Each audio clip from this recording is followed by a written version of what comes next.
So in today's class, what we are going to see is the exemplification of Norton's theorem, current theorem, how it is used to find a current through the load, flowing through the load. Okay, so Norton's theorem.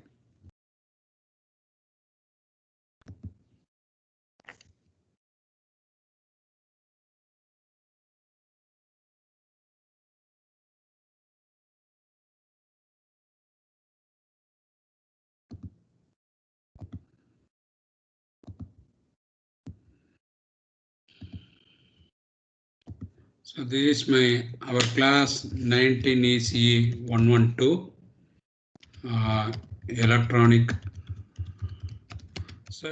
devices and circuits. So up to this, your periodical one portion is there, the syllabus for the periodical one. So let us look into this. Find the current. Find the current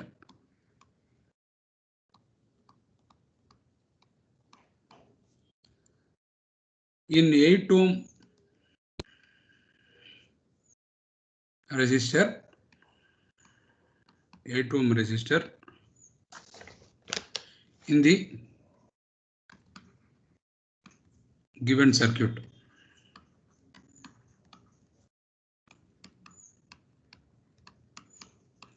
Shown below.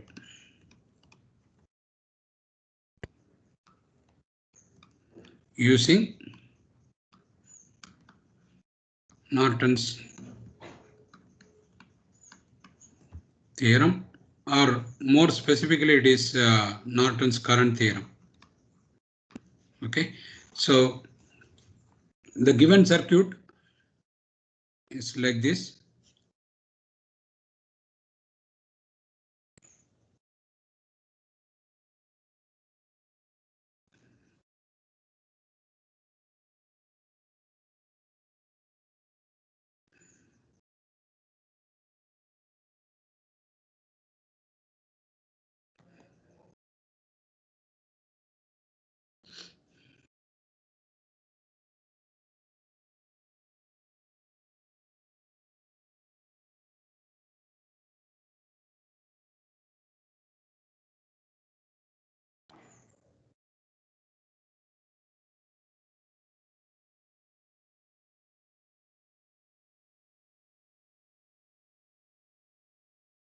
So there is multiple sources and several arms with the resistors connected as shown in figure. So let me identify these components. So this is like 20 volt. This is like 8 volt. This is like 4 volt. And here it is 2 ohm resistor, 4 ohm resistor. This is 4 ohm. Okay. Where was it in between? This is my 4 ohm. And here we have 2 ohm again. And here it is 4 ohm. This is the 8 ohm resistor. So we have to analyze this circuit to find the current that is flowing through this 8 ohm resistor. Okay. So this is the. So how do we proceed with the solution?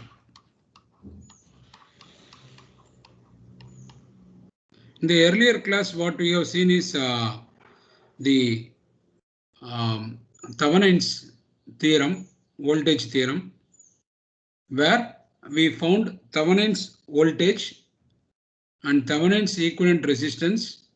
Once we find that, then we can easily find the current flowing through the load. So the load here is 8 ohm. This is the load. So through this arm, what is the current flowing through? So there are some striking similarities between the way we use the Norton and the Thevenin. And there is also distinction. Okay, so both are there. So we will lay out those things as we proceed through this class. That is one thing.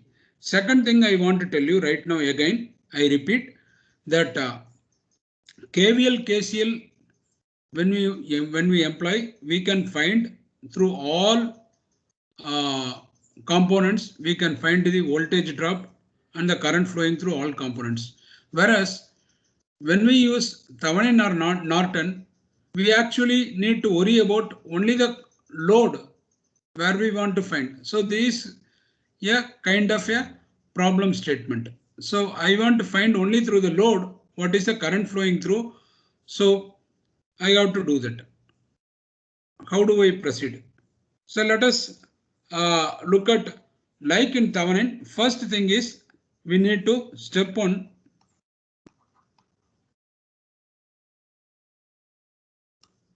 remove the load resistor. It's a two-port network problem, and mark the two ports and mark the two ports. Mark the two ports as A and B. This is the first step. So I have to remove this 8 ohm resistor and mark this one and this one as A and B. Okay. So that is the step one. So I will straight away do it here itself. So as to I can do one thing. Let me see.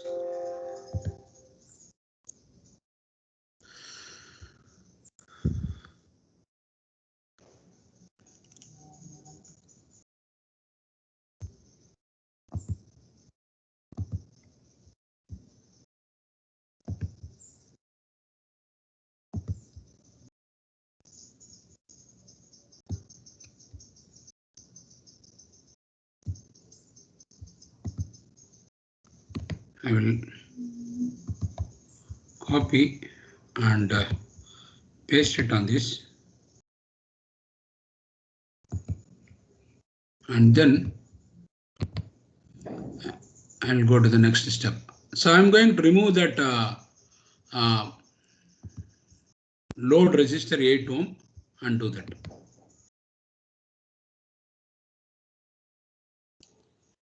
Let me see whether it will work. It should work. Okay.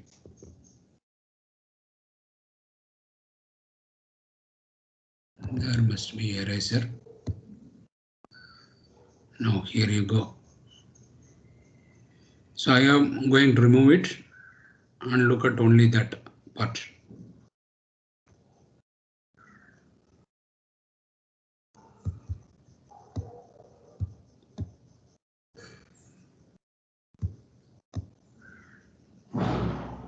So I have removed the 8 ohm resistor.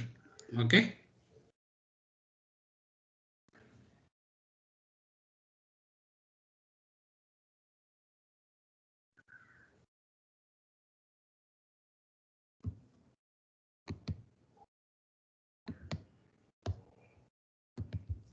So once I remove that, next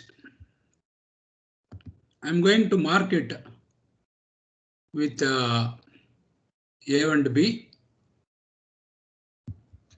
the two stuff. So over here, A and B. So it is enough. Norton says it is enough to analyze this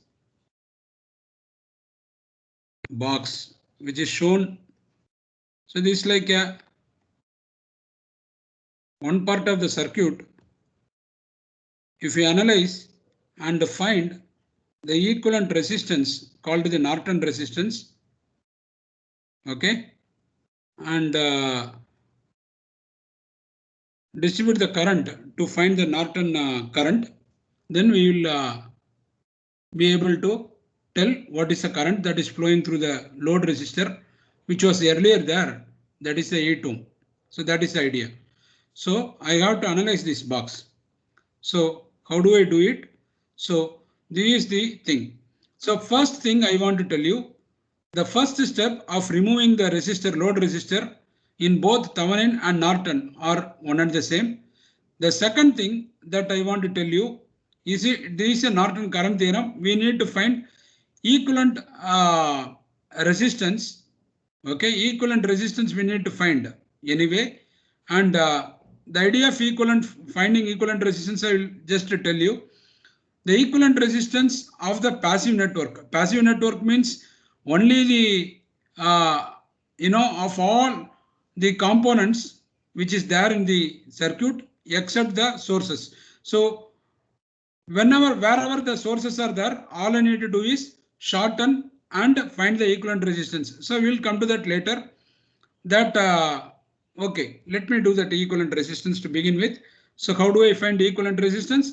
I need to short all the voltage sources. By shorting all the voltage sources, I will get to find the equivalent resistance called the Norton resistance. So step 2, finding equivalent.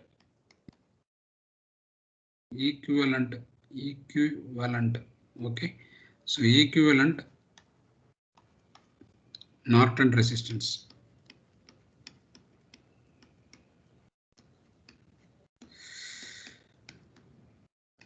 But you can immediately recognize once I short and analyze only the box which is given in this dotted green line, it is essentially the same as in terms of the magnitude. But the meaning of Norton's equivalent resistance is different than what it was for the Thevenin's equivalent resistance. How different will be understood from the principle by the way it is. Okay, so that is one thing. Now, okay, so finding equivalent Norton resistance. Let us not digress too much. Let us focus and find the equivalent resistance. To find the equivalent resistance, I have to short all the voltage sources, which means how do I do it? I will show you.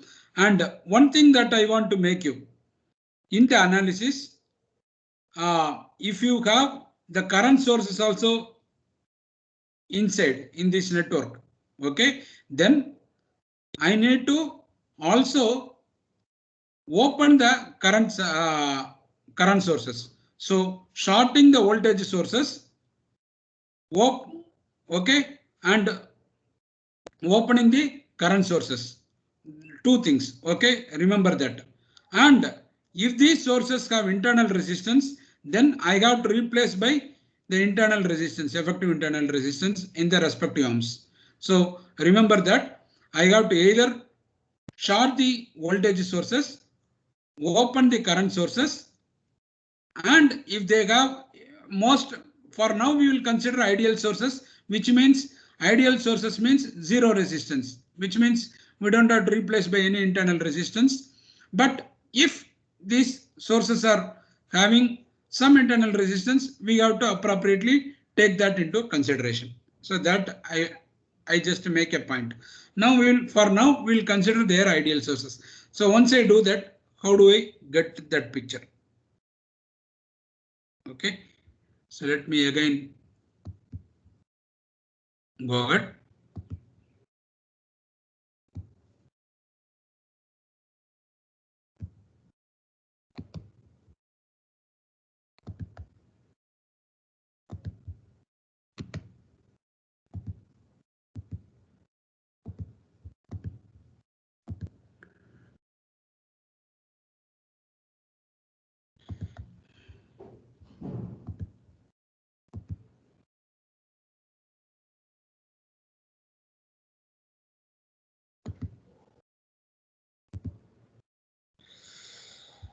We'll have to do the same screen, and I will just copy the entire slide and paste it over here And then what I'm going to do, just to see the stuff.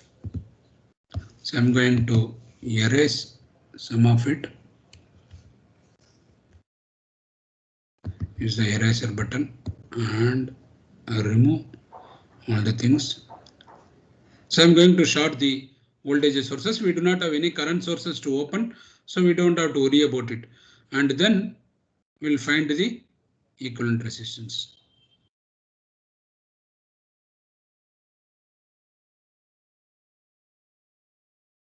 Now remember one thing, I want to find the Norton's current.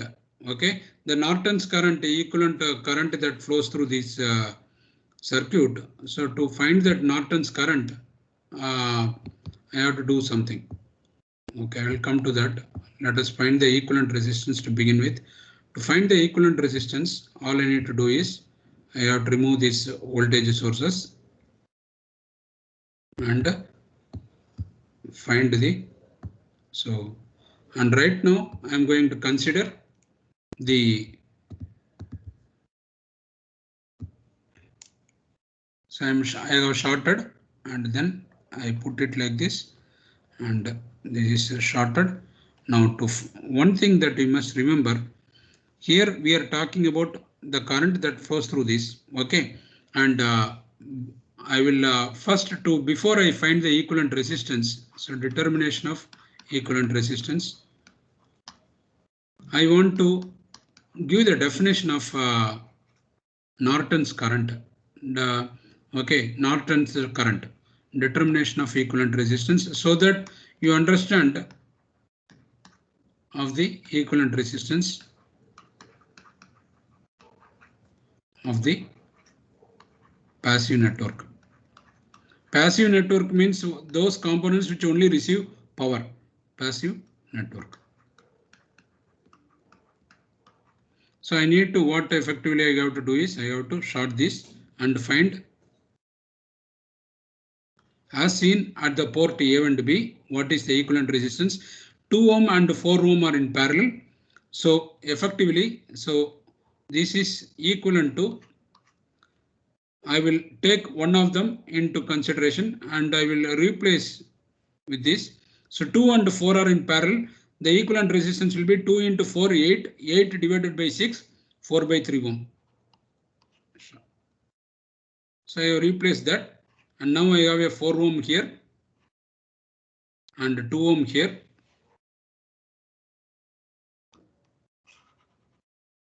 And then there is a 4 ohm here.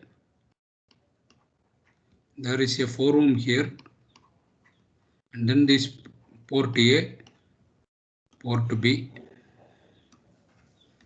where earlier there was a resistor, load resistor that has been removed.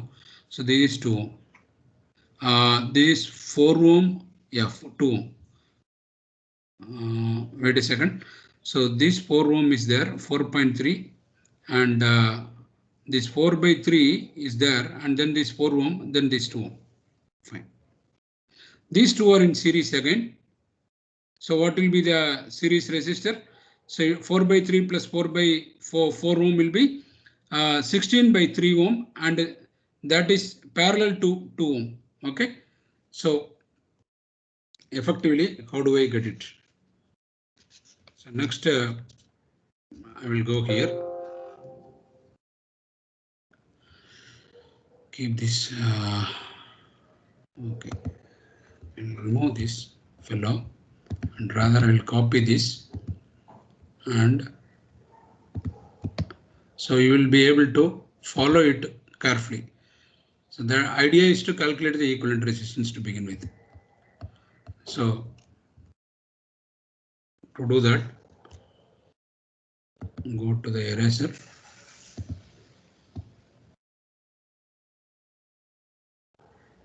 So we have now the simple circuit like this. Okay, and I'll just quickly go through this stuff.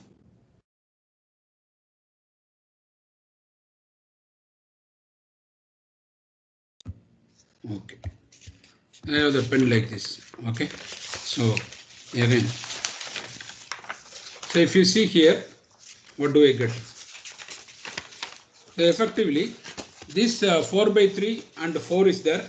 That adds up to 16 by 3, and the 16 by 3 is parallel to 2 ohm. So effectively, so how do I see this circuit? So let me put it this way.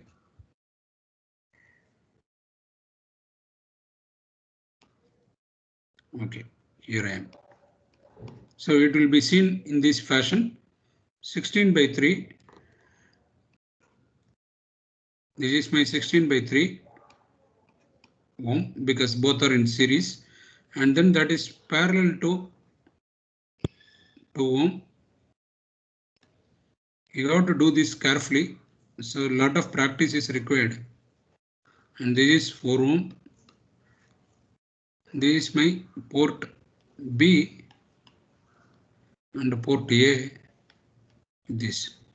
So these two are in parallel. So it will become actually 16 into 2, 32 by 3 divided by. So the equivalent of this will be like this. The parallel in series with 4 ohm and port A. So this is my 4 ohm, final 4 ohm. This is A. This is B. So to find equivalent, I need to find. So this will be 16 by 3. It becomes actually 32 by 3. So those of you who are like, if I have R1 and R2 connected in parallel, 1 by equivalent of that will be 1 by R equal to 1 by R1 plus 1 by R2. You simplify that, you will get R equal to R1 R2 divided by R1 plus R2. So I am just multiplying 16 by 3 into 2. That becomes 32 by 3. 32 by 3 divided by 16 by 3 plus 2, that becomes 22 by 3. The 3 gets cancelled, 22 by 3, and 3 get knocked out, and you will get 32 by 22. That will become how much it will become? So 16 by 11. 16 by 11. So that arm is like 16 by 11.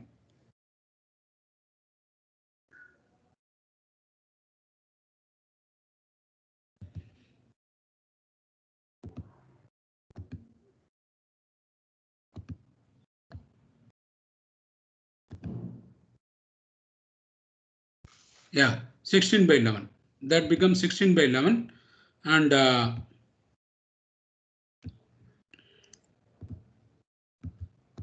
see, I go step by step so that people who are at the lower end, they are able to participate. 16 by 11 ohm, and then they are in series. So it becomes effectively they are Norton equal to 16 by 11 plus 4. It becomes 44 plus 16. So it becomes 60 by 11 ohms. So we have found Norton equivalent resistance. Now, what does that mean for us? So we need to find. So think about this. So let me go to this slide again. I need to define, before I go further, I will define what is this Norton's this thing. So the Thevenin, the difference, okay. So the striking similarity is very clear so far. Now let me tell the distinction. So we need to find the Norton's current IN.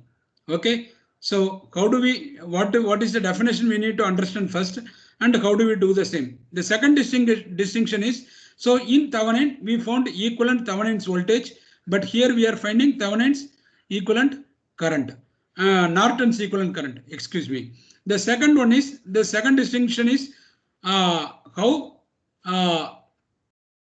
we are going to connect the Norton's equivalent resistance in the this thing. So let us take one step backward and talk about this principle.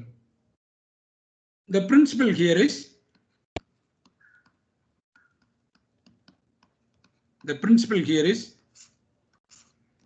you saw that black box over there. So the whole thing, if I actually, what I see at the arm is actually, I want to find the current that is going to flow through my load resistor.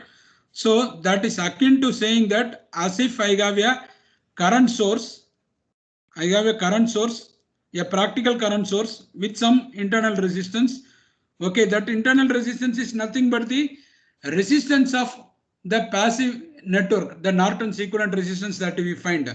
So look at here.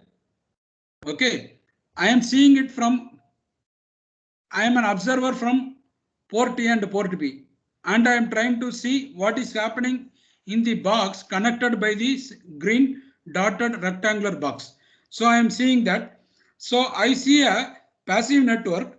I also see lot of voltage sources which are connected, due to which I am going to have a current that is going to flow through my AB. Okay, so I want to see what is the current flowing through the whole this dotted green box, identified by this dotted line green box, can be replaced by a equivalent current circuit, equivalent current source. So moment I talk about a practical current source has a internal resistance. Okay, a practical current source has an internal resistance, and it is actually giving out the current. So the whole thing can be identified to be a practical current source. In a practical current source, the internal resistance will always be a shunt resistance. So therefore, I can actually represent this fellow as a shunt resistance, which is nothing but your Norton's resistance that you just calculated, 60 by 11 ohms. Now all I need to find is what is this Norton's current. So the whole green box is nothing but this practical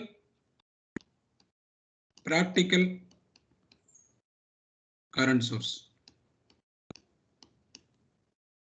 The whole green box. Okay, so that is going to give out the current. So this is my internal, the Norton resistance of the passive network is actually the internal resistance that you can consider for the practical current source. So now my port A and port B comes like this. Is that clear? So that is the idea. So this is where my load is connected across AB, and this is going to give out this Norton current. So Norton current is nothing but the, so how do I define Norton current? The current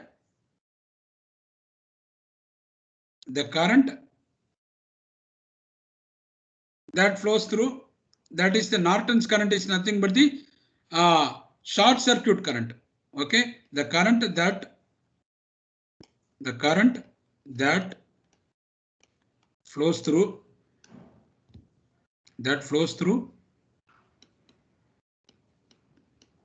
AB. So what is the corresponding analogy with this one? So let me put the equivalence of that. A current source can be converted into a voltage source, and I can have a, okay, let me redraw that.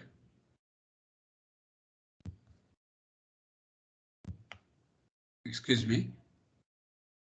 We are used to this board, you know, which is,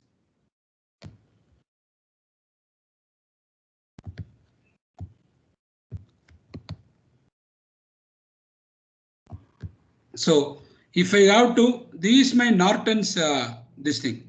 The equivalent voltage will be the Thevenin's voltage. Oops. So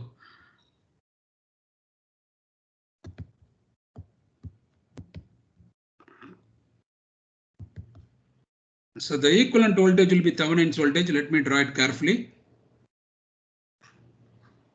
There is a reason I have drawn in this fashion. You will understand later. I will tell you why I have drawn the current like this.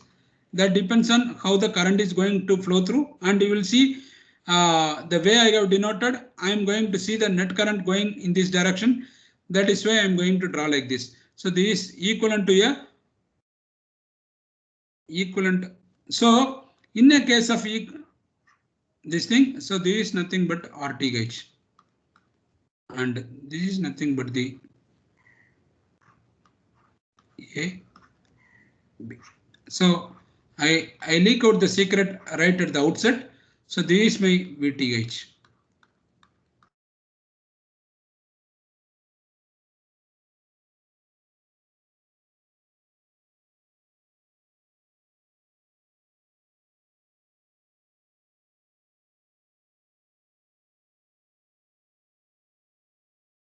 Rn are both the same, but both are same magnitude wise. But here it is connected. In case of voltage source, they have to be connected in series. In case of a current source, they have to be connected in shunt. Okay, so that is the thing. So this is the thing. So the current that flows through AB, okay, the current that flows through AB is nothing but the short circuit current. Is nothing but the short circuit current. So we need to find the short circuit current. Basically, what I am trying to say is, without the load resistor, what is the current that is coming out of the rest of the components? That current is going to. So it is like you have to imagine that entire green box, that dotted green box has one network system. The other is the load. So the entire that dotted line green box, you have to consider it as a current source, a practical current source with some internal resistance. So that is going to give out some current. That current is going to flow through the load resistor. So if I find that current, then I am going to get it. So it's nothing but the current that flows through AB is nothing but the short circuit current. Short circuit current in the arm AB. So I need to find the Norton's current. So for that, I'm going to do a few steps. Is that clear? So that is the thing. So how do I do that? I'll show you. Just a minute. So I'm going to take this slide again, because instead of drawing, we can actually make use of the software to do the tricks for us. And then you will have to use appropriately by erasing the button. That's all.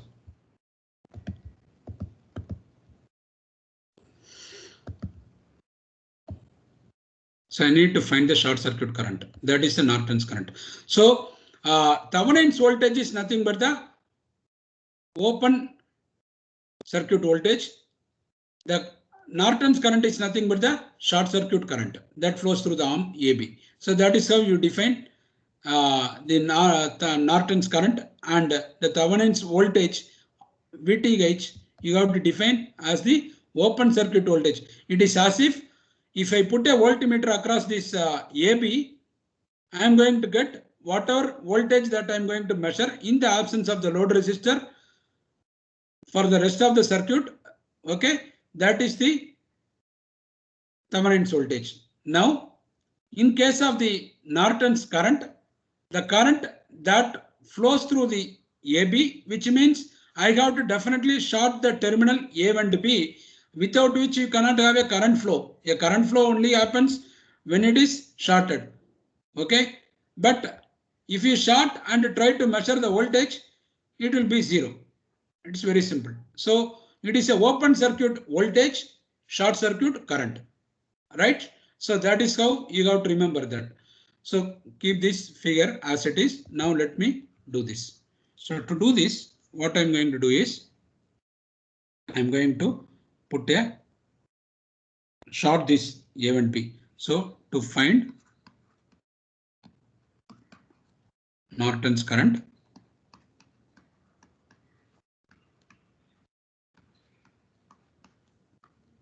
I need to short A and B as shown below. Okay, as shown below. So once I do that, I need to, the next step is to distribution of current. Identify the distribution of current, because after all I want to find what is the current that flows through this, and distribution of current through various loops. Distribution of current. So I'm going to consider the current that flows from here as I1 and here as I2. So definitely here it will be I1 minus I2, and here I3 And here I am going to take I1 minus I2 minus I3. So what is the law I applied? I applied actually conservation of electrical currents or the energy, and use KCL to find at each of these nodes how do the current. So you can look at, for example, here it is I have marked I3. So I3 is the your Norton current. So all I need to find is the short circuit current through the arm. So this is my Norton current. So I need to find I3 only. That is the idea. So to do this, I'm going to, so look at here, for example, this is my loop 1. I'm going to go like this. So loop 1, loop 2, I have 3 unknowns. I need 3 equations to solve for the thing. But it is enough to solve for, in this case, only the I3. If I can find I3, I am done with this. That's all. So the idea is to do this. So I have 3 loops, 3 unknowns. I'm going to quickly gather here 3 unknowns because rest of the steps are simple. 3 unknowns, I1, I2, I3, and 3 equations we need.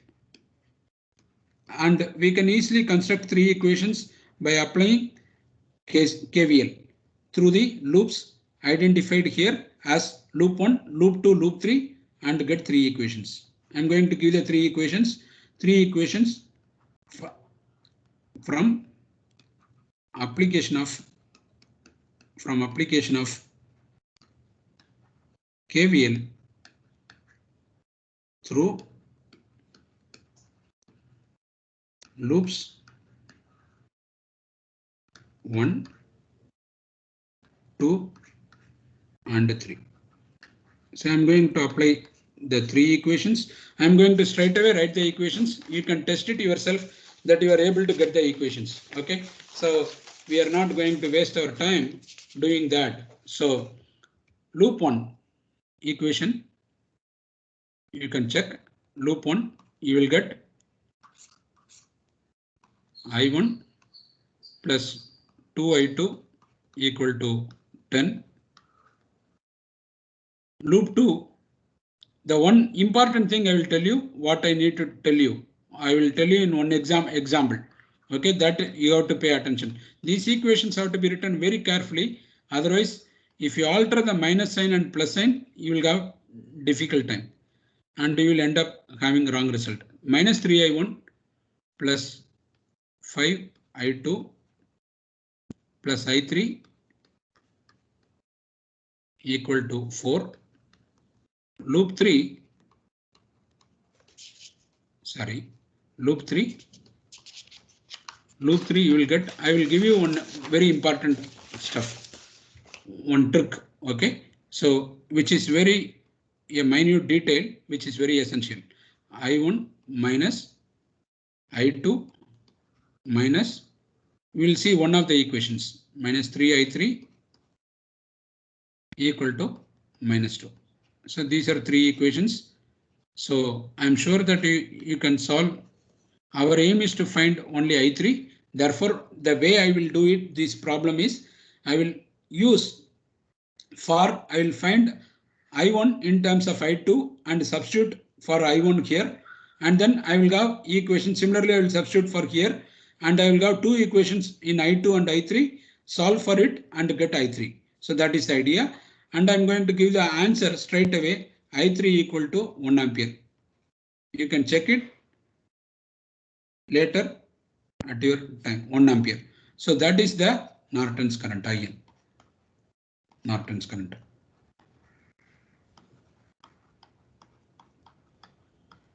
Now, one thing that I need to tell you to be careful while you do these loop equations. Let us look at loop 3. So I start from the point, please pay attention here. I start from this point here, over here, you see my screen. Okay, and then I go clockwise. So when I go through this, the current I3 flows through the 4 ohm resistor. It will be a voltage drop minus 4 I3.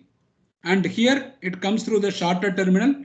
There is no resistor here. But when I climb up, the current is flowing downward but I am going in the opposite direction. So this actually you have to see it as a voltage rise, not because negative of negative. You are going in an opposite direction to the current flow. Therefore, it becomes, there is a 2 ohm here. So it becomes minus of minus. So you have to write that equation. Be careful when you do that. You will get actually the plus 4 volt you have to consider. So to write that equation, loop 3 only will take it up. I will write the loop 3 equation. So let us first draw that loop 3 to be precise. So loop 3, if I redraw it, I will have like this. So loop 3 only I am redrawing. Please pay attention. And this is my resistor, another resistor, and this is my sorry. So this is my positive, this is my negative. Okay, and then here there is a shorted terminal A, B, and this is shorted. So which means once you short, there is a current flow. That is how you can find. So you have to short it. So here this is 4 ohm in the absence of load resistor. This is a 2 ohm. And here we have already distributed the current as I3. This is as the current is flowing like this, I1 minus, what is the loop here? I1 minus I2 minus I3, right? So I1 minus I2 minus I3. I1 minus I2 minus I3. So when I see that, the equation when I go from this point and come all the way around this, applying KVL, that you have to be careful here. That's why I'm writing this. This is a voltage drop minus 4I3. Then there is a voltage rise because you are going from negative to positive. That is plus 4 volt. Then there is a not minus voltage drop because the current is flowing downward. We are going upward. So it is actually plus symbol here into 2I1 minus I2 minus I3 equal to the sum of the voltages, algebraic sum of the voltages is 0. So you simplify that, you will get this equation. That's all. When you simplify this, you will get this I1 minus I2 minus 3I3. See, you can see here I1 because there is a 2I1. So let me simplify it for you. 2I1 minus 2I2. There is a minus 4I3. Here there is a minus 6I3. And this side, if it goes to minus 4. So it becomes I1 minus I2 minus 3I3 equal to minus 2. So that is very simple. So once I have that, then I have actually found out now IN I have found out by solving those three simultaneous equations, I get a 1 ampere. So my that box can be identified in this fashion. So this is a current source, practical current source, and with the internal resistance of Norton's resistance that is equivalent to 60 by 11 ohms, and here you will find 1 ampere, and that 1 ampere current only is flowing through your. Now don't tell me that it is, you might think that sir 1 ampere is distributing through this Rn. No. This whole thing is actually I have drawn like that, but the whole thing is a current source. So be careful. So it is easy to get confused over there. A and B. So the equivalent representation in terms of the voltage, if I were to convert it into voltage source, all I need to do is I need to multiply this current and the Norton resistance. I will get the because the current flows in this fashion. You see the final current I3 is coming a positive value. What if the value is negative? I3 is negative, which means the current is flowing from bottom to top. It is not in the direction. So whatever result you are getting, do not get perturbed. You have to understand that the notations you have given, it is exactly flowing in the opposite direction if we end up getting a negative sign. Okay, so that is the meaning you should make out for the current that is with a negative. So this one is actually a series resistance, Thevenin's resistance, that is 60 by 11 ohm, and this is when I multiply, I get 60 by 11 volts. So that is the conversion from a current source to a voltage source, and this is my arm A2. So this is my A2, AB. And what is the current that flows through? The current that flows through. So this one is like my practical voltage source. So do not think that, sir, there is a voltage drop. So only the remaining voltage drop will be there across this. Therefore, but you got to understand here, this is like you have to understand that this current is actually 1 ampere is flowing through the AB. Okay, because this is nothing but a kind of a box, the source box. Okay, a practical current source converted to a practical voltage source. Okay, with that I complete that Norton's theorem also. Just hold on a second.